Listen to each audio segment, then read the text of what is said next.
อาบตะคายสบายดีและสบายดีคุณทุกคนบรรยากาศตอนเที่ยงทุกคนเหมือนกันประมาณ12 โมงแหละเวลาเขาเนี่ยแต่ว่าสิมาเล่าประวัติความเป็นมาของอันในพานทุกคนเลยแต่ว่าถืองูครบแหละแต่ว่าบักเบอร์ทุกคนบักเบอร์นภาคดาข้างดอกนะอยู่ภูข้ามทินภูข้ามนั่นแหละแต่ว่ามันครบคนตายแต่ว่าผู้เฒ่าทุกคนไปบ้านแกงยาพืชฮาสโนเนาะบ้านฮาสโนทุกคนยิ่งมูเถาะตอนนั้นจะเป็นมูทึกเนาะมูทึกแล้วก็น้ำมูคากุดใหญ่นะทุกคนเลยน้ำผากดาหางดอกในพานฮาสโนไปผู้เดียวต่อเนาะไปผู้เดียวเลยทุกคนเลยพันลอยกันไปกับม้ามีม้าไปน้ำยิงคือเก็บมาประมาณ2-3 ตัวอะไรยิงเนื่องจากยิงแล้วก็น้ำทุกคนเลยยิงถือเนาะยิงถือแล้วก็น้ำคิดว่าเรียบร้อยแล้วกะอุ่นน้ำม้าเนี่ยมานะมาสิเฮาก่อนมาสิเฮาก็เลยนำไปก็ไปพออันนั้นจุดมันนั่นคือจะยากหายเลยเนาะมันเจ็บเนาะมันบ่ยิงมันนะเฮาแล้วมันไปทางหัวทางกอกใส่ความมันใหญ่หันหมูตัวนั้นหัน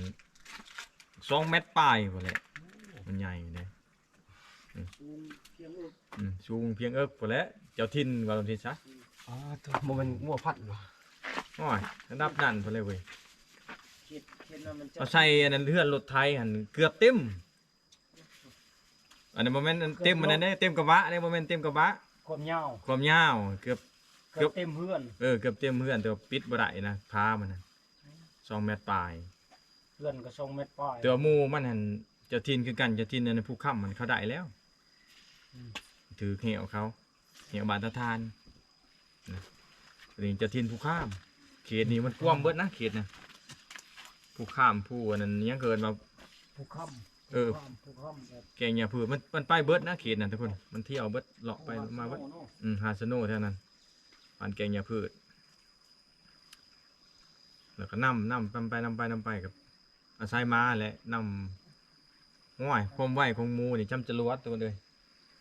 ความไหวของมันฮะ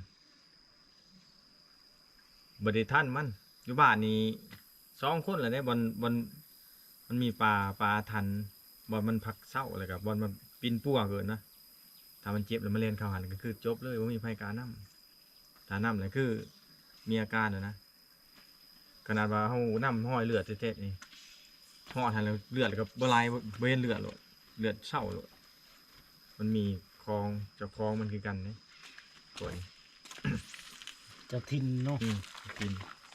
เห็นบอกเคยตอนเคยยิงอันนี้มูขากูดเอาแท้ๆไหนแต่ว่ายิงนี่เวลายิงเนี่ยทุกคนมันต้อง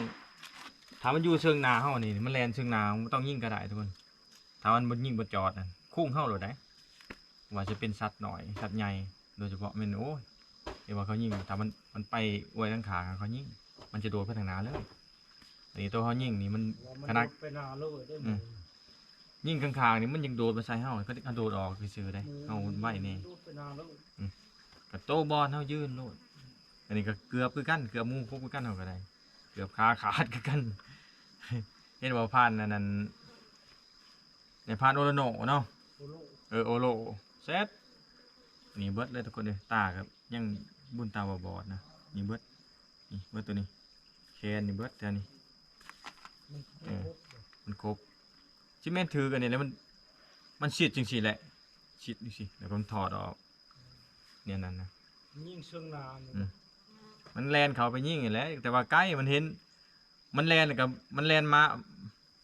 มาไล่มันฮะมันเห็นจากอันนี้คนมันแลนใช้คนเลยวันนี้เซ็ตแล้วแหละบัดปืนเพื่อนนั้นทับมันแตก แปะแปะใส่แปะแปะ มันมาพุ่งก่อน มาคุ้งมันใส่เลย โอ้ถ้าว่ามีพันกระปูนั่นเขาไปไหวอะตายโอโลตายแท้เลยถือท้องกันเสร็จแล้ว ใส่ออก ใส่ออกเลยโอ้ยเจอชิปัวจะได้เลยเลือดมันก็เบิดเลยแหละ เอาใส่ล่างปี นี่แต่ว่าโศกยังดีดวงยังดีทุกคนเลยแต่ว่าดวงยังแข็ง แล้วก็ยัง แต่ว่าจะมาทันได้ถึงขาด หน้าที่ห้าปีเนาะแล้ว ขึ้นต้นใหม่ใช่โอ้ยปุ๊บ ตัว เล็กหน่อย งูเจ้าทินนี่ก็มันปุ๊บว่าท่านแล้ว มันปุ๊บแล้วก็มันไปสะดุดขาตัวเองก็ล้มลงมันนี่ ถ้าเจ้าบวกขาเนาะ โอ้ย เอา ส่วน หัวก็แตกแล้ว ส่วนน้องเสร็จแล้วแหละ ก็ใครจะว่ายัง แล้วก็พลาดอันนั้นดิปลาดุกอันนี้อันยังปลาดุกหัน เห็นตัวนี้หิ้งกุ้มไว้ ที่มันกอจังสี่เลย กอดหมูไว้ บอลเดียวบอลอันปลาอันเดียวเลยทุกคนเนี่ย โอ้ ปลาบอลปลาตัวนั้นแหละมันหลังจากเขายิงก็ยังมันแล่นเข้าหาเรา เจ้าเดียวเจ้าทินเจ้าเดียวเนาะ เจ้าทินโอ้ตามพังเบิงคลิปอันนั้นในพันกระปูนพวกมันเสียใจมันห่อไห้เสียงคือมันแบบเสียดายนะทุกคนโอ้ยบอกเลยพวกน้ำแตกอ่อง เนี่ยห้องคน คือเสียงนี่คนนี่นะแต่เป็นลักษณะแบบเจ้าป่านะเจ้าป่าเขาเจ้าทินเขามันสีหายน้ำหมูมันนั่นแหละหมูมันตาย อยู่มันเป็นจะได้หมูก่อนจะถือผากบ่ มันบูเกือบแหลกชีวิตเอาก็เคยยิ่งอยู่นั้นนี่จ่ายทำมันคือนี่ยิ่งถือคิดว่ามินยิ่งถือดังมาเนี่ยทุกคนเลยเลือดทราย5 โมงเช้าเลยเขายังบ่นำเด้ไปคนเดียวโอ้ระวังกันนะว่าเก่งว่าบ่ได้ทันมันมาไวอีหลีบางคนบอกโอ้คือมันยิ่งเอาวันจะจุดสำคัญเวลายิ่งนะเวลามันเล่นนั่นจะยิ่งถือมันวุ่นแล้วทุกคนเลย มันบ่ได้ให้ยิงปานนั้น เอาไปเล่นเล่งใจมันถือเนี่ยโอ้ย มันบ่ได้ให้อยู่ยิงปานนั้น อันนี้ เห็นมาเมาเรื่องตัวนั้นตัวผ้านั้นหาสนุนำไปครับมันครบมันแลนมาใส่แล้วแหละ คนผู้เดียวเนาะ คนผู้เดียวครบตัวหนึงเบิดนี่ส่วนน้องส่วนหยังนี่จนมันเมื่อยครบแล้วแหละ ปืนก็ยิงบ่ทัน ยิงบ่ทันครบสิทธิ์จนมันเมื่อยครบมื้อนี้ตีอีกนิดนึงมื้อนี้ ว่าแต่ตีมันเฮ็ด ตีมันแลนมาใส่แล้วไหนจนจะว่าจนจะบ่ตีอีกเนาะนะจนแล้วแหลกเลย ว่าเราก็บ่ฉลาดเนาะบ่ต้องตีนิ่งแล้วก็ตายบ่มันครบทำอิฐ หลังจากนั้นแล้วก็บืนไป โอ้ยังได้ไปอีก บืนไปหากินน้ำนี่แหละเวลานั้นคือกันเวลาเขาพารถล้มคือกันเขาหากินน้ำหนึ่งนี่น้ำเขาสิพ่วนน้ำดอกส่วนน่ะ หิวน้ำ หิวน้ำกันเพราะเมื่อยยังนี่ มันกินแล้วก็ กินแล้วก็นอกไปเลย แล้วก็เวลารถล้มคือกันนี่อยากนอนเห็นบ่ เอาบ่ให้นอน บ่ให้นอนก็นอนแล้วรับไปเลยแล้วเลยพันไปเลย ไปเลยเอาหลังจากนั้นครบมันตายคนตายเลยหลังจากคนนั้นตายแล้วมาก็นั่งเผาเจ้าของกันเลยบ่ได้ไปทางใดไปเบิ่งอยู่หันเลยมากัน ท้องมันตาย เจ้าของตายวันนี้เมื่อบานบ่แม่นวันนี้ลายมือแม่นเมื่อบาน เอาไปน้ำ คนในบ้านนี่บ่เห็นก็ลายมือเลย ไปดมกัน ไปน้ำระดมกันไปน้ำบทบาทก็ไปพ่อเลยมากันยังเผาเจ้าของอยู่นานแล้วมากัน มันก็บ่เมื่อ บ่เมื่อแล้วคือว่าเจ้าของเขาเป็นอีหยังคือบ่ตีบ่หยัง มันบ่จัก อืม หมู่มันไปหมู่ โง่มันไป เลยบ่ตายเลยหมู่ บ่ตายเลยบักน้ำพากด่างทางดอกอะ ตายเลยแต่ว่าเขาได้เลย ยัง เดี๋ยวนี้เลย ยัง โอ้ยตาย จะไปยิงกันแล้ว เว้าคือว่ากระมีนเว้าหันนั่งดักจังซี่หั่นมาแต่ว่าเพียงแอวพี่เพียงพี่มามีอันนั้นนี่มีลิงอีกไหน ไปนำ ลิงขี่หลังอีกโอ้แล้วพากด่างทางดอกนี่ แต่ทินเนาะ ปุ๊บเลยหมอผู้ดักก็ได้มาหันยิงเลย 1,100อีกคือ1,000เนาะว่า ลอยดิ อันนี้แหละ ตัวนี้พอได้เด็ดอันมีตัวเด็ดอันนึงของนี่เด็ดอันได้ยิงน้ำเพิ่งแต่เขาลูกปืนนี่ในกระโต้มันนั่นมะคำว่าเขาเป็นลอยดอกกับว่าเลยเว้ยยิ่งมันบ่เข้า ชื่อเลาะชื่อพุ่นชันมันได้เลย เออ เอาให้บ่พันกระปูได้กับอันนั้นบ่ผู้ได้อันนี้มีแต่ลูกปืนนี่เด้ลูกปืนหันเบิ่งแม่พันเชียงหน่อยลูกปืนเต็มเบิดเทินนี่มีแต่ลูกโดดพี่ลูกโดดมีแต่ลูกใหญ่ เขาเป็นจิ้งเขายิงแล้วเนาะ พวกนี้ได้อยู่นี้อยู่ว่าแฮมนี้ ตะกี้ อืมจุดทินก็แฮม โอ้ตัวพวกบักพามยิงพี่นั่นเขาให้จะเห็นนางมันซ้ำนี่ นั่งอันตัวยิ่งตัวใหญ่ๆมูทึกนั่งมันหน้าทุกคน ซ้ำนิ้ว พี่แหละเอายิ่งจำว่าปุ๊บยัดบ่ทิ่มที่เนี่ยบ่สอดบ่ได้บ่สอดเนาะบ่ตายถือก็ได้ตัวตัวพันลอยยิ่งอันตัวว่ามันอยู่จ่ายหน้าผาโอ้กันจ่ายเป็นเพียงอ่ะบ่หันย่ำมันเนาะมันใหญ่ดี คอยนายเลี้ยงว่ามันขึ้นแรงม้าคอยมาท่านเนาะ ตัวลังมันซ้ำลังงัวพี่ซ้ำเป็นแปนเห็ดคนหลุนโอ้ยแต่ก็เป็นบทเรียนไว้ทุกคนเวลาไปผู้เดียวนี่ยิงงูก็ทำมันบ่ตายเลยก็หามน้ มันจำเป็นจะต้องนั่ง ำหามคืนกับหามน้ำถ้าบ่มีมา มันไหวได้ทุกคนมันเล่นกลับมาเอาเอ้ยน้ำกับพันเชียงหน่อยหรือว่ามันปุ๊บเฮาซื้อ โมน้อย ตัวน้อยเลยบ่ได้น้อยเลยจำ70-80 โล ผมว่ามัน แต่ตัวเมย์มาเป็นไปบ้านไหนตัวเมย์ก็ตัวเทิกมันจะเฮ็ดแล้ว แงน ก็ตัวเทิกเฮ็ดเจ้าอีหลีได้ มันคอยเสร็จแล้วตอนมันนอน อืม ตอนมันนอนวันนี้ห้ามพออยู่ตรง มันก็เล่นออกยุ่งๆเล่นไปหอดพุ่นยืนเตะว่าป่ะใช่มั้ยหมูตัวยืนนี่เลยก็นำเพิ่นเซตเจอลูกอันบีตัด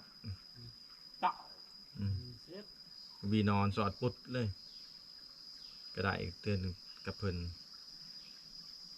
แล้วมาเว้าตัวนี้ตัวนั้นก่อนตัวนั้นน้ำผากดาหางดอกเมื่อน้ำวันนี้ไปเขาความพันลูกวันนี้ไปเอาเราเด้อหมูตัวนั้นเด้อหลังจากเขาไปครัวพูดอกกันดีอะนะไปเขาความพันนั้นมันตายนะฮะเนี่ยทำมาแล้ว มันตายแล้วป่ะ ตัวยิ่ง ตัวยิ่งฮันแต่จริงมันสิตายยังจะทินฮัน มันตัวเนาะ มันตัวมันตายเพิ่นผู้เสียแล้วมาบอกผู้มุ่งครบมันแล้วโลดมันพากด่างข้างดอกอยู่ในทำมาแล้วผู้ยิงมันตายแล้วป่ะจะพากันไปนำก็บ่เห็นเนี่ยเดี๋ยวนี้ยังเดี๋ยวนี้ทำไปได้ตัวไหนโอ้ แสดงว่ายังนมูตัว ยังแหละ จะเป็นจุกตัวนี้ มันบ่ตายง่ายดอก ดับตัวขึ้น จำปืนแก็บเฮาเนี่ยบ่ได้กินมันดอกแต่ว่ายิงแตกกันปืนลวงยังบ่แตกสมบัจักปืนลวงนี่ เฮ้ยมันเพราะว่ามัน ปืนแก็บนี่แตกแต่คนแต่ว่าบ่ตายเบิ่งแต่ลูกปืนนี่ถือกระดูกมันนี่เป๋เบิดพังอยู่ในหนังมันเลยซ้ำมันนั้นคองขังเลยอันนี้เราประวัติอันนั้นเลยทุกคนบ้านหาชะโนตัวบ้านนี่ยังเนี่ยตัวบ้านนุ่นนิชาไอ้บ่คนนั้นกับผู้หนึงอีก ใช่ ตายล่ำลายคนเลยได้น้ำหมู ไม่ใช่ก็ยิ่งถือแล้วก็น้ำคือเขา น้ำคือกัน ทีนี้ก็เคสนั่นเขาเอิ้นเคสเนี่ยคือป้า ป้าทัน ปลาทัน เขาไปเขาหมูมันประเทศมันเขาปลาตัวนั้นเขาไปน้ำแต่ว่าขนอกจังหันน้ำปุ๊บมันเขาดงตัวนั้นเลยต้องน้ำพื้นมันสิเจ็บสำไรมันก็พื้นตัวใดมันเห็ดมันถึงมันสิตายก็ยามันเขาปลาตัวนั้นเพราะว่ามันก็เป็นดี เป็นดีเนาะ เป็นดีมันกลับมาดีเพราะว่าปลาทันเขา มันศักดิ์สิทธิ์และดอนป่าเป็น เพิ่นละนำเขาไปเลยเห็นบ่ น้ำเขา นำ เขาที่จริงเงินเขาห้ามบ่ให้เขาบ่ได้ อื มัน ม เขาป่าตอนนั้นเขาบ่ให้น้ำป่าเพิ่นนั้นคิดว่าบ่เป็นหยังนี่แหละคิดโอ้ อืม มันสิตายเลยมันจังไดกัน มันบ่รอดเลยนำไปเลย อืม มันบ่ตายที่ผม เจอนำไปเช็ดนำเฮ็ด อืม ตายก็มองดูเด้อ ตายคือกัน บ้าน เงินใช่ นนทิชัยคือว่าคำเตยก็มี คนเตยมันก็มี คำเตยก็มีอีก หมูคือกัน หมูคือกันประเภทหมูใต้น้ำลายบ้านเติบเลยเด้บ้านเฮานี่ยังแต่ก็เติบ ก็ได้ยกบ้านเฮายัง เฮานี่คือที่ก็คือเจ็บ ถือเจ็บเป็นท้องแล้วย้อนหมู เจ็บซื่อ อืม แต่ เจ็บ ว่าหมูเขาหมูบ่เห็นห่วยตายคือกัน ได้นี่เป็นยาเมื่อเบิด โอ้ยฉันมาทานกระปูบ่เห็นที่เหลือบ่ กูอยู่หาดอันนี้อยู่อันนี้ดุนที่ชายหันเพิ่นหลังจากมันเมื่อยครบแล้วทุกคนเอ้ยเพิ่นก็คั่วหาปืนเพิ่นนั่นแหละแล้วก็ข้านไปหาหนามดังไพ่ก็ได้ อืม ดังไพ่กองหนึงแล้วก็ไปนอนอิงกงใหม่นั่นแหละแล้วก็ตายเลยตายเนี่ย มันยังมีได้ดังไผ ที่มีดังไพ่สิเวนแล้วตายย้อนความหนาวอะไรย้อนน้ำมันหนาวแหละพอฮอดฤดูหนาวอะนะ มันเย็นเนาะ มันเย็น เลือด แล้วก็เลือดก็ออกลายได้เรียบร้อยอันนี้ก็ตัวบ้านเฮากับซุ่มเซยในพานกระปูเพิ่นเพิ่นไปไหวนี่โอ้ยก็บ่ไหวก็เช็ดอีกแล้วหมูตัวใหญ่หนึง เขาได้มันใหญ่เด้เนาะ ใหญ่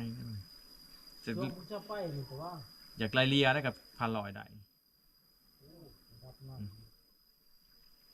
โอ้ยซ้ำ50 โลมันเฮ็ดเจ้ากับจะมาไหว้มันน่ะนะ เจ้าได้1,100ได้โอ้ยมันจะเจ้าทิมเด้อคือ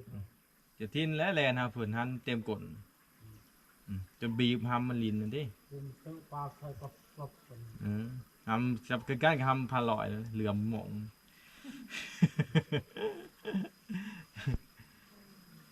โอ้คือเห็นโตนั้นตอนปีกเนาะบากไอ้หำมันคักอันนี้จบตุ๊กอันนั้นตุ๊กเขาเล่าหันจักบานใดนั่นเลยบ่จือชื่อบานน่ะขึ้นยิ่งแล้วขึ้นกุ๊กไม้มันนี่มันนอนเผานาน3 มื้อ3 คืน มันบ่ไปสายเจ้าชิโลงมันแล่นมาหา ไปจะชิลุง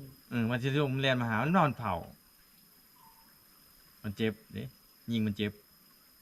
พอดี3 มื้อ มันเล่นคืนมันปืนมันฟ้า ปืนนั่นปลาสิเริ่มลงไปเอาปืนนี่มันก็แล่น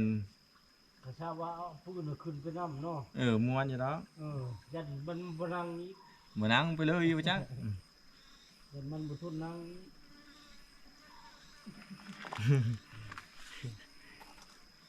ให้เราอันนี้ฟงอันนั้น มันนั่งเผาปืนจะขึ้นไปน้ ยั่งผู้ข้ามนี่ยั่งทุกคนเอ้ยนภาดาห้างดอกบ่ได้ตัวนี้หันถือว่ามีของดีหลายเติบแหล้ว ำจะกินยัง เจ้าถิ่น เบิดเขตพื้นที่ห้อง เบิดพื้นที่นี่กิจโก้เนี่ยเขาได้หลายโตแล้ว อยากเบิดแล้วจะโกยังโตคากุดหันตากลัวคากุดห้อยซ้ำห้อยงัวเห็นบ่เด้ยังเด้เจะถิ่นตัวนี้ตัวเฮาทันได้ตัวนี้จะไปได้ตัวนี้โอ้คักเบิดใหญ่คากุดพอแล้วมันถือเหี้ยวก็มันบ่อยู่นะ มันดึงจนอันขามันขาดเลยจำหนึ่ง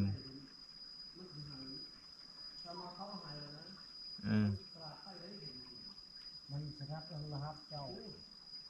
โอ้ยเจ้าทินนั่นเจ้าตีนหน่อยหนึงก็ยังไม่ได้ มันได้ยินนะครับเจ้า เก่งมันหู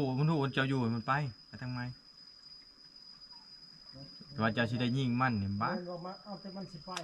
พังเขาก็ฮัก อืม สิบแปดเลยบ่ไปเลยนี่แหละแม่ อื ล่ะ ม นี่เรานภาดาหางดอกถือว่ายั่งโดนมันทันมีภัยใดนะทินเป็นผู้ข้ามมันชัดใส่ผู้ข้ามแถวนั้นแหละเราเอาไปแถวหาสนุแถวผู้หาสนุแถวนั้นแหละบริเวณมันบางที่ก็ห่วยมาหอดผู้สโก้เฮาก็มีมันจะไปใกล้เติบได้มันห่วงทินมันยามบรดูผสมพันธุ์มันจะไปทั่วที่มันมีไฟกาตองกาแย้มมันเนี่ยมันใหญ่ของ2 เมตรปลายจนตอนเราเรียนจนลิงขี่ลังแหละ ลิงกับโอ้สร้างให้เลยมอนะป๊บเลยก็มีนก็นั่งดักจานเป็นว่านั่งดักตอนแรกมาแต่พุ่นไปไม่ลิงอีขี่ลำลังป๊บเลยมอนั่นก็ได้มายิ่งแปลกตัวลิงขี่ลังนี่ติคือจิงมูมีเจ้าดีเจ้าปกครองปกคุม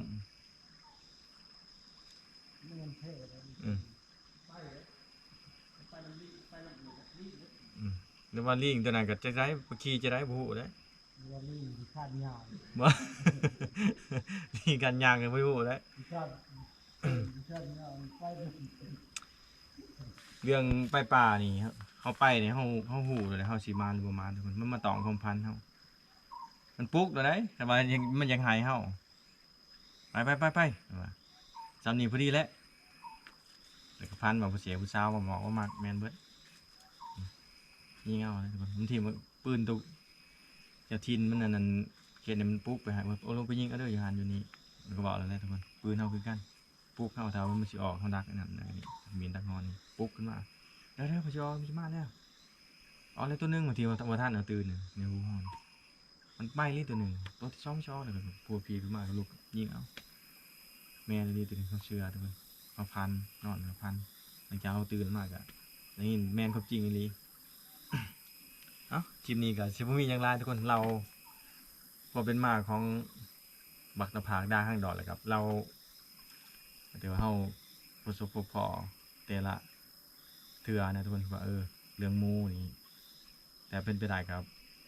ผู้เดียวบ่ต้องนำทุกคนเลยแต่บ่มีมากะหลายคนกะเสี่ยงคือกันถ้ามันครบกับเพื่อมัวชิมาท่านกะ